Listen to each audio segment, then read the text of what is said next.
Ganet terkait tokoh politik Anies Baswedan, Ganjar Pranowo. Saya ingin Anies Baswedan di kampus supaya kita tahu kualitasnya seberapa.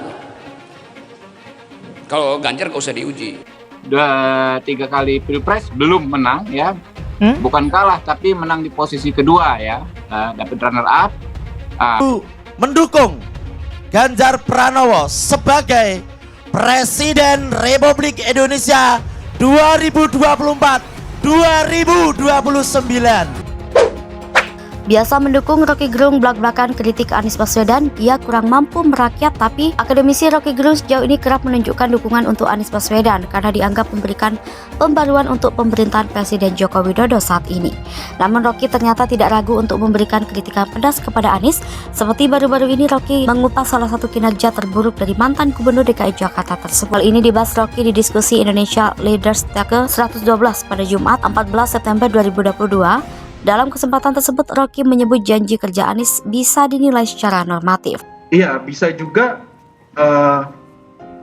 dia menggunakan konten yang bermuatan emosi negatif, marah, kecewa, atau sedih begitu, menanggapi pemberitaan dengan terkait tokoh tersebut.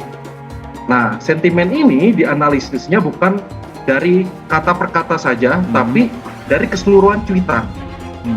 Nah, jadi kalau kita lihat di tadi tayangan angka-angka sentimen tadi, sentimen netral itu jauh lebih besar karena bisa saja saya di Twitter mencuit Anies Baswedan berpotensi maju maju sebagai calon presiden di pemilu 2024. Muatan emosi yang dianalisis melalui mesin kami itu netral. Tidak, karena menyampaikan informasi saja, tidak masuk yang positif ataupun negatif. Kalau yang negatif misalnya tapi belum tentu tidak suka, seperti apa? Anda bisa mencontohkan? Negatif belum tentu tidak suka, misalkan kita temukan kalau dalam periode ini misalkan di situasinya Pak Ganjar. Di Ganjar Pranowo di periode 17 sampai 23 Mei itu sekitar tanggal 19 atau 20 tanggul pelabuhan Semarang itu kan jebol. Lalu ada berita, lalu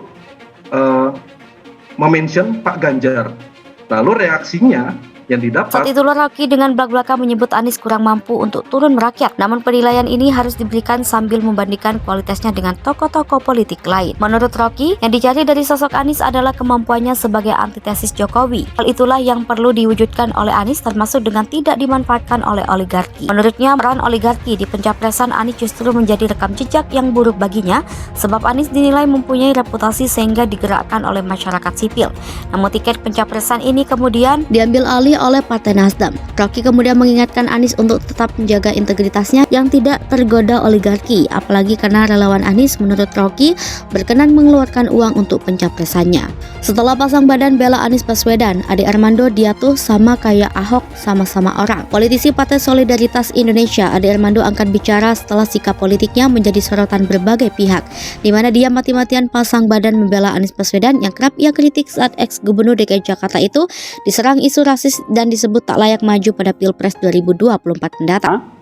Para relawan Anies, bahwa yang harus diapresiasi dan harus disampaikan kepada seluruh para pendukung Mas Anies, pembicaraan atau interaksi tertinggi itu adalah Mas Anies. Terlepas itu positif, terlepas itu negatif, bahwa banyak orang yang membicarakan Mas Anies.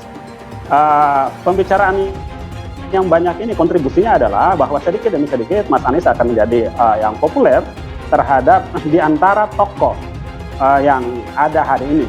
Dan orang populer itu pasti ya, tokoh besar itu pasti ada pendukungnya, ada juga yang mengkritisi.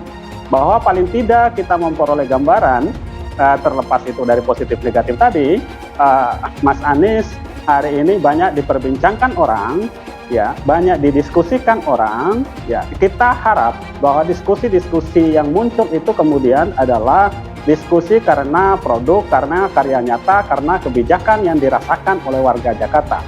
Sangat boleh jadi muncul sentimen-sentimen yang belum bernada positif, ya karena belum merasakan, ya. Artinya ini kan seluruh Indonesia. Sementara Mas Anies hari ini ada di Jakarta. Banyak kebijakan-kebijakan. Tapi, saya ingin analisis Ade Armando yang juga dosen Bung FISIP Laude, Universitas apa sih Indonesia itu menyebabkan membantah sehingga jika dirinya putar sentimen haluan dan mendukung Anies Baswedan. Dia mengatakan dia membela bakal calon presiden usungan koalisi perubahan itu sebab isu yang dipakai untuk menyerang yang bersangkutan bertentangan dengan hati nuraninya. Di mana Anies disebut sebagai orang non pribumi, dia keturunan Arab yang tak layak nyapres di Indonesia. Ia menjelaskan ia hanya membantah narasi bahwa Anies tidak layak jadi presiden karena keturunan Arab, bukan Indonesia asli. Menurutnya, menilai seseorang bukan Indonesia asli karena beretnik Arab sesuatu yang tidak masuk akal, bahkan mengandung rasis. Sampaikan kepada seluruh para pendukung Mas Anies, pembicaraan atau interaksi tertinggi itu adalah Mas Anies. Terlepas itu positif, terlepas itu negatif, bahwa banyak orang yang membicarakan Mas Anies.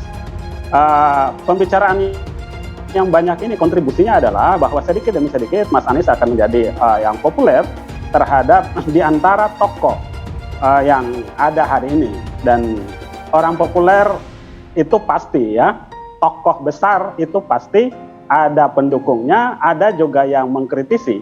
Bahwa paling tidak kita memperoleh gambaran terlepas itu dari positif negatif tadi, Mas Anies hari ini banyak diperbincangkan orang, ya, banyak didiskusikan orang, ya. Kita harap bahwa diskusi-diskusi yang muncul itu kemudian adalah diskusi karena produk, karena karya nyata, karena kebijakan yang dirasakan oleh warga Jakarta. Sangat boleh jadi muncul sentimen-sentimen yang belum bernada positif, ya karena belum merasakan, ya. Artinya ini kan seluruh Indonesia. Sementara Mas Anies hari ini ada di Jakarta. Banyak kebijakan-kebijakan. Tapi saya ingin analisis sedikit nih, Bung Laude. Apa sih menyebabkan sehingga sentimen negatifnya tinggi menurut Anda? Ya, ini kan namanya juga proses dukung-mendukung, positif negatif kan gitu ya. Bagi saya hal yang wajar saja. Sangat boleh jadi ketidaksukaan ataupun kan sudah jelas lah ya. Banyak juga tokoh-tokoh yang mendukung tokoh lain, ya sangat boleh jadi mengembangkan narasi-narasi juga yang belum mendukung Mas Anies yang kemudian berimplikasi terhadap sentimen negatif kan gitu ya.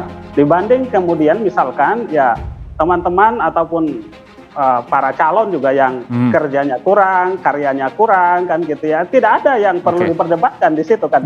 Ia mencontohkan Basuki Cahayapurnama atau Ahok, mantan gubernur DKI Jakarta itu merupakan keturunan Tionghoa. Sebelumnya ada seorang ketua DPP organisasi pemuda yang mengatakan Anies Baswedan tidak boleh menjadi presiden Indonesia atau harus ditolak menjadi presiden Indonesia. Ade pun membela Anies, ia menegaskan Anies layak menjadi presiden karena sikap itu ada disorot salah satunya dari kader Partai Kebangkitan Bangsa Umar Hasibuan. Gus Umar menyebut Ade berubah karena yang dulunya getol dukung Ganjar malah membela Anies.